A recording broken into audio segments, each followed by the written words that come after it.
బాపట్ల జిల్లా ప్రకాశం మచిలీపట్నం ఈ ప్రాంతాలన్నీ కూడా చాలా పెద్ద ఎత్తున ఎఫెక్ట్ అయింది.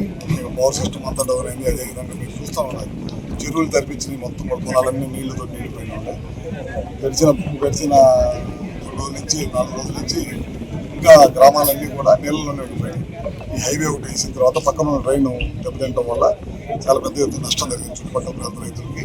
అదేవిధంగా రైతులు పొగాకు కొనుగోలు చేస్తూ ఉన్నాం, మధ్యలో ఈ కొంత ఆగిపోయి ఉంది, ఇళ్లలో ఉందన్నమాట.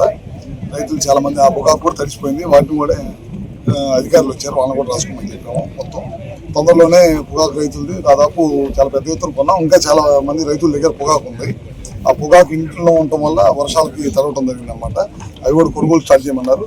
ఇవాళ రేపట్లో మీటింగ్ పెట్టి ఇమీడియట్గా వాటిని కూడా ముఖ్యమంత్రి గారి దృష్టికి, అదే అగ్రికల్చర్ మినిస్టర్ గారి దృష్టికి తీసుకెళ్లి అధికారుల దృష్టికి ఇమీడియట్గా దాన్ని కూడా కొనుగోలు చేస్తాం. అందరికీ నమస్కారం. ఈ ముంతా తుఫానుకు సంబంధించి పర్చూరు నియోజకవర్గంలో ఎమ్మెల్యే ఏలూరు సాంబశివరావు, మంత్రులు గొట్టిపాటి రవికుమార్, కొలుసు పార్థసారథి వీరందరూ కూడా పర్చూరు నియోజకవర్గంలో ఈ ముంతా తుఫాను వల్ల ఎఫెక్టెడ్ అయినటువంటి ప్రాంతాలు, లోతట్టు పరిసరాలు, అదేవిధంగా వాటర్ నిలబడినటువంటి కారంచేడు, చినగంజాం మండలం, పర్చూరు మండలం తదితర ప్రాంతాల్లో కూడా మరి వారు తీవ్రంగా కూడా ఈ రోజు పర్యటించడం జరిగింది. అక్కడ ఉన్నటువంటి రైతులతో మాట్లాడటం జరిగింది.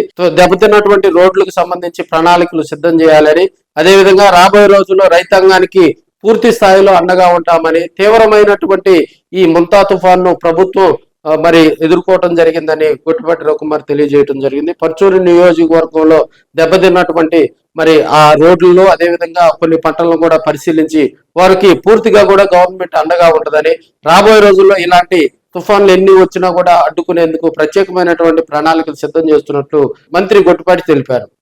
చిన్నవి కానీ పెద్దవి కానీ ఇవన్నీ కూడా మన ప్రాంతం నుంచి పైన వచ్చే వాటర్ని తీసుకొని కింద సముద్రంలోకి వెళ్తూ ఉన్నాయి. వీటన్నిటినీ ఏ ఒక్కటి వదిలిపెట్టినా కూడా అది మిగతా వాటి మీద ప్రభావం చూపే అవకాశం ఉంది. కాబట్టి కొంతమేరకి మేము ఈ సమ్మర్లో కొన్ని చోట్ల రైతుల్ని ఇన్వాల్వ్ చేసి, తర్వాత కొంత అక్కడ ఉండే లోకల్ ప్రజాప్రతినిధులు వీళ్ళందరినీ కూడా ఇన్వాల్వ్ చేసి కొంతమేరకు చేసినప్పటికీ ప్రభుత్వం దీన్ని ఒక పద్ధతి ప్రకారం ఇప్పటికే దాదాపు 78 కోట్ల రూపాయలకి ప్రభుత్వానికి నివేదికలు పెట్టాం. దాదాపు సంవత్సరం నుంచి దానికి సంబంధించిన ఎస్టిమేషన్స్ అన్నీ కూడా వేసి ప్రభుత్వం దృష్టిలో ఉన్నాయి. ముఖ్యమంత్రి గారు కూడా హామీ ఇచ్చారు, ఖచ్చితంగా దీన్ని రాబోయే ఎండాకాలం కానీ లేకపోతే ఈ వీలైనంత తొందరలో ఈ పనులు కూడా చేసేదానికి నా వంతు ప్రయత్నం చేస్తాం. Thank you. Okay sir, thank you.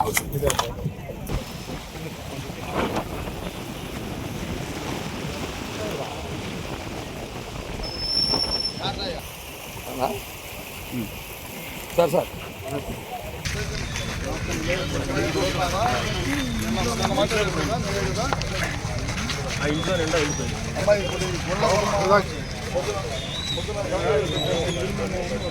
Prasad గారు ఏ ఆడ ఉంటుంది అమ్మా.